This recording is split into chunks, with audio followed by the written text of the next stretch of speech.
Hello, in this video I would like to take you through setting up some of the most commonly used features on the Jaguar XE and also show you a few features that are a little less obvious but no less useful for that. The first thing I would recommend is to download the Jaguar iGuide app.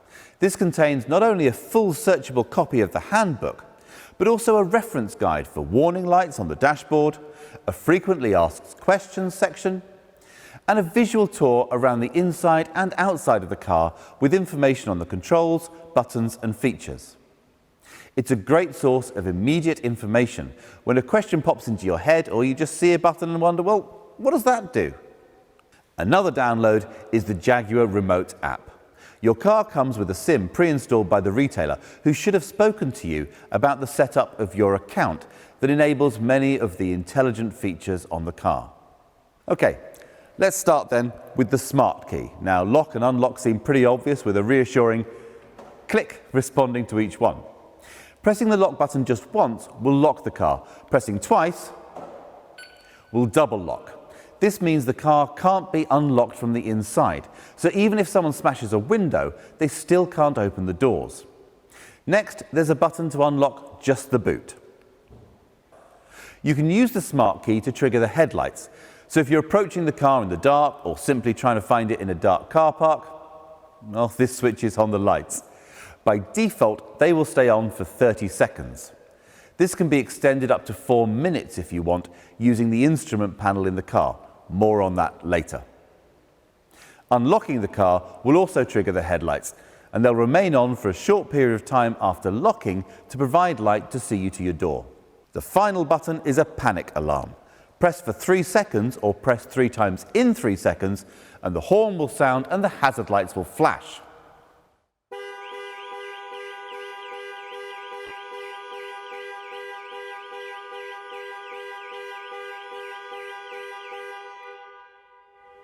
After 5 seconds, this can be cancelled by holding the button for a further 3 seconds. Holding the unlock button down will operate global opening, lowering all the windows to allow air into the car before you enter on a hot day.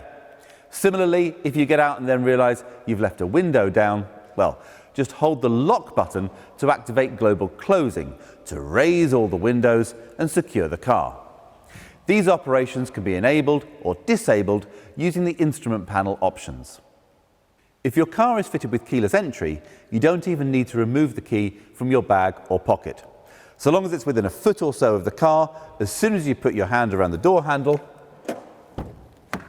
the doors will unlock. When you leave the car, place your thumb on the end of the door handle to secure the vehicle.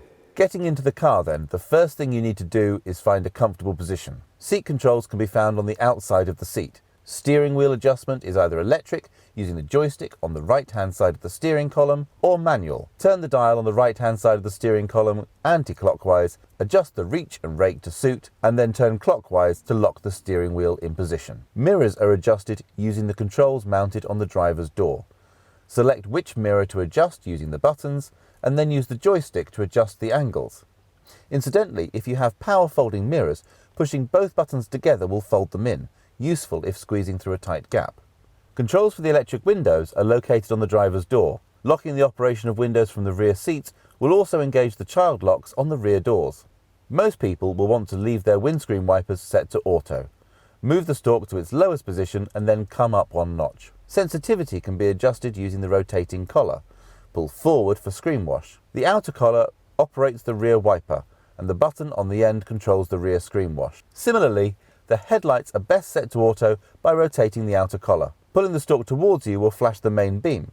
When driving at night, pushing the stalk away from you will toggle the main beam on and off. If your car is fitted with auto high beam assist, the car will automatically dip main beam if it detects oncoming traffic. If you have matrix LED lights, the car will keep main beam on almost all the time, creating cones of shadow around other road users so they're not dazzled, but maintaining full beam everywhere else. This mode operates above 30 miles an hour and requires the lighting control to be set to auto. There's an array of controls on the steering wheel. On the right-hand side are the controls for cruise control. Pressing set whilst travelling at your preferred speed, and the car will automatically maintain that speed until you touch the brakes or press cancel.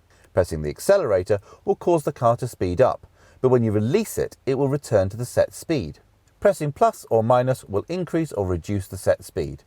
If cruise control has been cancelled, pressing resume will return the car to the last set speed. The limb button switches the function between cruise control and speed limiter. Lane keep assist can be toggled on and off with the button marked with converging white lines. If the heated steering wheel is fitted, the control will be found here. On the left side, the circular dial controls volume and buttons to skip tracks or change radio stations. The menu button triggers the instrument panel menus, allowing configuration of safety systems, heads-up display and driver convenience features, whilst the outside of the dial controls navigation through those menus. Explore these options to set the car up to your preferences. The phone icon will answer a call or start the process to dial a contact on a connected phone. Pressing it during a call will end that call. A quick press on the voice control button will allow you to use voice commands. Wait for the chime and then call home.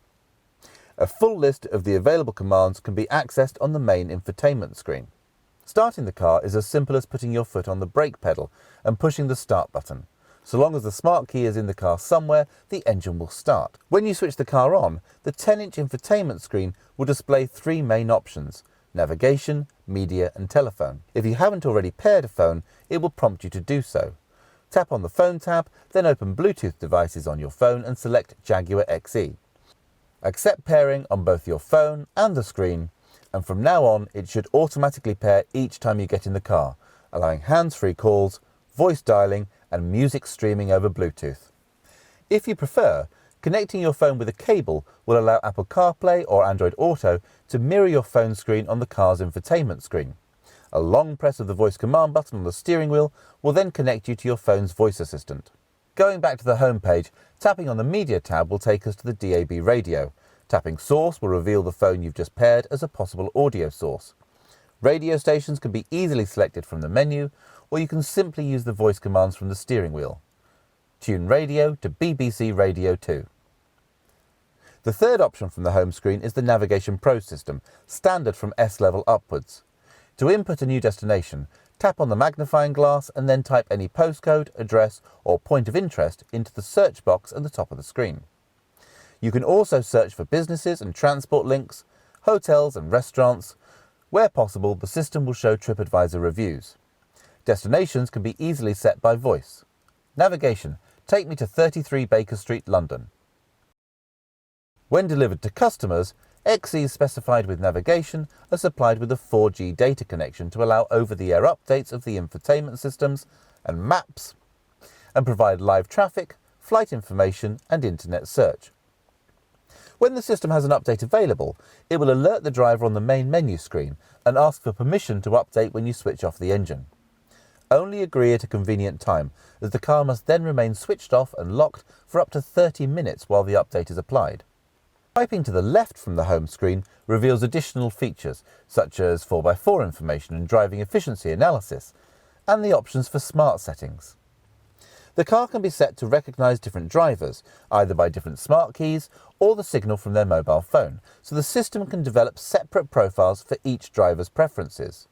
If memory seats are fitted, this starts with automatically putting the seat in the correct position for each driver. Obviously, this involves storing a level of personal data, so when setting the system up, you can choose what data is stored on each profile. If you don't want it to store location data or information on your phone calling habits, just deselect these options. The lower touchscreen controls heated seat options, heated windscreen, and ventilation. A quick swipe down will transfer phone and media controls to the lower screen for occasions when you're using the navigation map on the main screen. Heated and cooled seats can be controlled by the large rotary dials also used for climate control. Jaguar XE features a pistol grip gear selector. Press the brake, squeeze the trigger and pull towards you to engage drive, push away to engage reverse. Shifting towards you and nudging to the left will enable sport mode. This will alter the operation of the automatic gearbox, holding onto gears longer to give punchier performance. You can manually shift up and down the auto gearbox using the paddles either side of the steering wheel. To return the car to automatic operation, hold the right paddle towards you for 3 seconds. When you come to a stop, press the button on top to put it back in park. To the side of the gear shift, you'll find a switch to control drive modes. Set to comfort as standard, shifting the switch backwards and forwards will cycle through dynamic, eco and the rain ice snow setting, useful for low traction surfaces.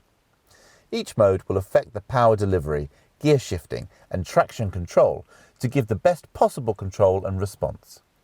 More information about these modes and the all-surface progress control can be found on the iGuide app. All cars are fitted with exhaust filters. These need to refresh occasionally, and you may notice more visible exhaust emissions whilst this is happening. For a diesel, it tends to happen when the car is being driven at higher speeds and the exhaust gets hot. For a petrol, it happens more frequently when you lift off the throttle and more oxygen passes through the system. Occasionally, the car may deliver a message saying drive to clear. This is most common on diesels, predominantly used for short, low-speed journeys, in which case they need a blast down a dual carriageway. For petrols, it happens when they've been used under load, like towing. Find occasions to lift off the throttle and slow using engine braking to clear the filter. Taking the car on road, it manages to differentiate itself further. There's just the right amount of feedback through the wheel to inform you as a driver, without becoming jarring, and enough traction that only the most enthusiastic driver will experience the torque vectoring system automatically tightening their line through a corner, enhancing the agility of the car by applying the brakes to individual wheels. Many sports saloons control body roll by fitting a very stiff suspension. Jaguars use front wishbone and rear integral multi-link, which can allow more movement without sacrificing traction to deliver a great dynamic drive. And that doesn't stop when conditions take a turn for the worst. Winter settings take full advantage of Land Rover's experience to make the most of whatever traction is available and keep you in control. Despite operating in a crowded and competitive part of the market, this is not a mass market car. In all honesty, when people are shopping around for this type of car, they make sure the BMW and Audi are on the shortlist, but they often don't look beyond the obvious and take the XE for a test drive. Those that do tend to buy it, because they understand what makes it different. The remote app provides monitoring of many systems. When you first run the app, there is a quick start guide to aid setup, and then it provides control over remote locking and unlocking of the car, tells you how much fuel is in the tank, reports the last parked location of the car so you can always find your way back to it, and it can export a full journey log in the form of an Excel spreadsheet. So if you have to note mileage for work, this is really easy to keep track of. It also provides remote activation of the climate system, cooling the interior in summer before you get in, or warming and de-icing the car in winter whilst keeping the car fully secure. This video has really only touched on the essentials. Please make use of the iGuide app or videos on the YouTube channel to find out more, or contact your retailer with any questions. Thank you for your time and enjoy your time with the Jaguar XE.